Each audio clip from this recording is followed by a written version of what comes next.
Hey everyone, Art Burns here, wishing you well. I hope everything's going well for you. I hope that you're coping with everything that's happening in a positive and healthy way, and not coping with it in a maladaptive way, which is not good for you.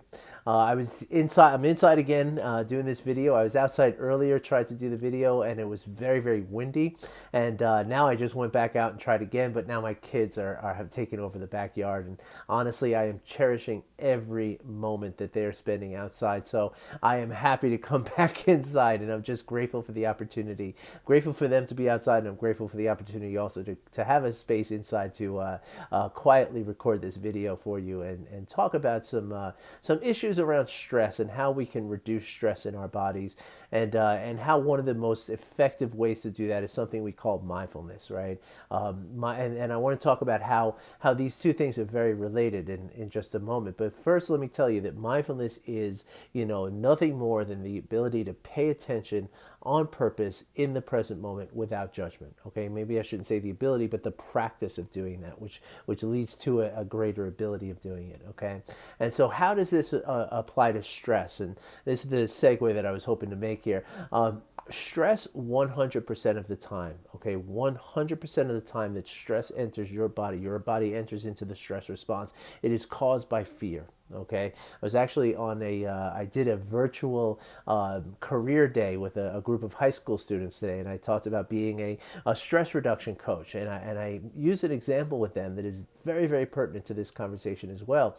That the same thing that happens in your body when you're in the stress response, okay, the exact same physical response that you have in the stress response in your body is exactly the same as a zebra who is being chased by a lion. Okay, there's absolutely no difference, right? And so this means that it is 100% motivated by fear, right? But of course, a zebra is afraid of a lion because the lion is right there. The lion's going to eat him or her, right? And so, generally speaking, we are living in situations where we don't have to worry about a lion eating us. Most of us live our whole lives without any true physical danger coming to us. Thank goodness. I mean, this is a really wonderful ability, a wonderful privilege that we have to live without that kind of daily physical mortal fear, right?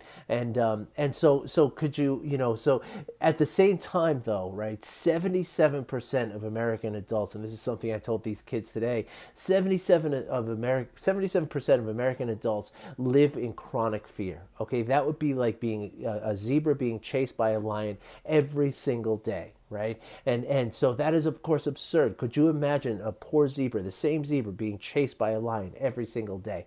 The zebra would never be able to handle that, right? It would eventually just burn out. Something would happen. It would probably just give up at one point and just let the lion eat him, right? And so that's what happens with us, right? If the stress response, when it's necessary, right? It can save our lives. It literally save our lives, right? But the problem is that most of us, again, don't live with daily dangers that are actual physical dangers to us, right? Certainly not 77% of us, not every single day. That's just not true, right?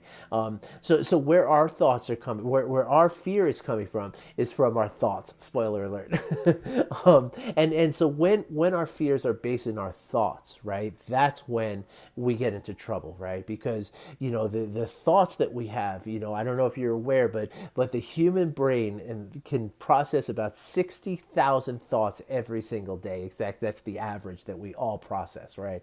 And so think of how many opportunities that is to have a fear-based thought, right? And of course, now 77% is the normal average, right? Like today with coronavirus and COVID-19 going on, of course that number could be very, very much higher, well into the 90s, right? And so here's how mindfulness helps to alleviate fear-based thoughts and the stress that comes with the fear-based thoughts, okay?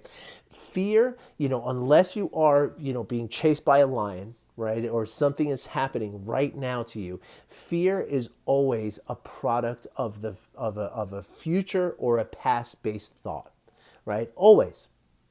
You're afraid of some outcome that might happen, some outcome that might not happen, by the way.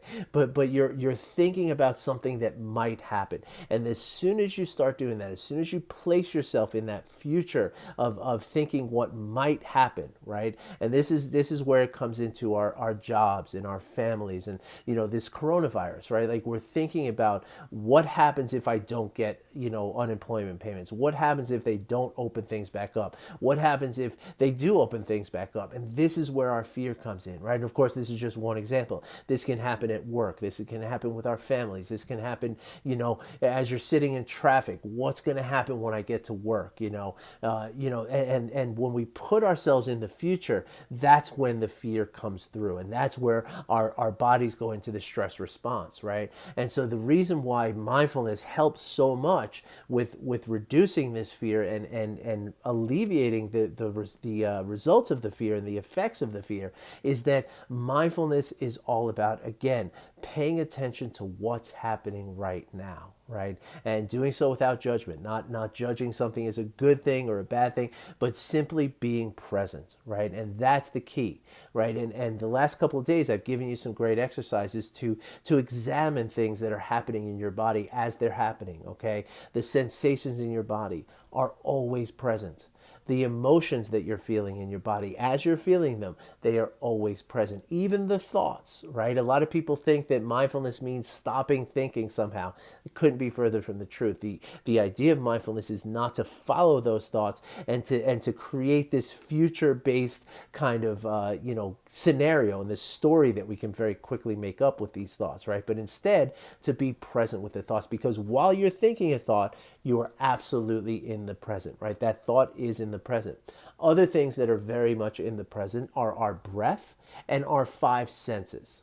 Okay, so anytime that you are holding any of these things, like what I named 7 things, right? Sensations, emotions, thoughts, 5 senses, and breath, right? So the 5 different things. Anytime that you are holding one or more of those 5 things in your awareness, you are automatically in the present moment, okay? And when you're in the present moment, it's going to be much harder for those fear-based thoughts to come into your mind and trigger that stress response, which will save you the stress for only when you really need it, right? Like when your body needs you to react in a certain way. But just like a zebra, if you do need it, you will also have the opportunity then to calm yourself down after the threat is over, right? Because that's what we say with zebras in the wild, with lions, right? After about 3 or 4 minutes, either the threat is over because the lion caught another zebra, or the zebra's over because it was his unlucky day, right? But it never goes on and on and on and on and on the way that we can make our fear go on and on and on and on and on based on our thought process, right?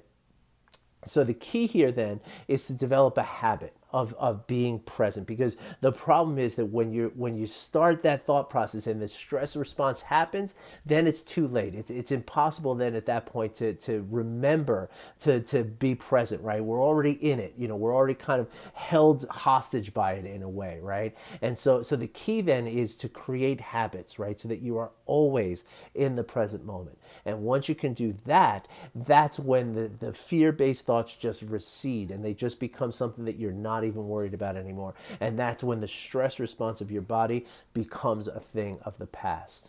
All right, so now here's the thing. If you want some help, okay, there's daily exercises that you can do to develop this habit. But a lot of people, it's hard to do it, right? It's very simple, but it's not so easy. So a lot of people require a little help, and that's where I'm here to offer you some help, okay? This is what I do, and I'm more than happy to help you figure out how to do some daily practices and to help motivate you and to help teach you, motivate you, and hold you accountable so that you can, after about 30 days, you can develop these habits, and these habits will serve you for the rest of your life. And they could actually wind up saving your life the way they saved mine. So if you want to hear my story and you want some of these practices and you want some help figuring out how to do this in your life, drop me a comment, send me a direct message. Let's start a conversation and see where it goes. Thanks for listening, everybody. I wish you well. Have a great weekend. I'll be back on Monday with some more thoughts on mindfulness and stress reduction and how we can use these things to help ourselves physically, mentally, and emotionally in very, very important ways. Take care, everybody. I wish you well.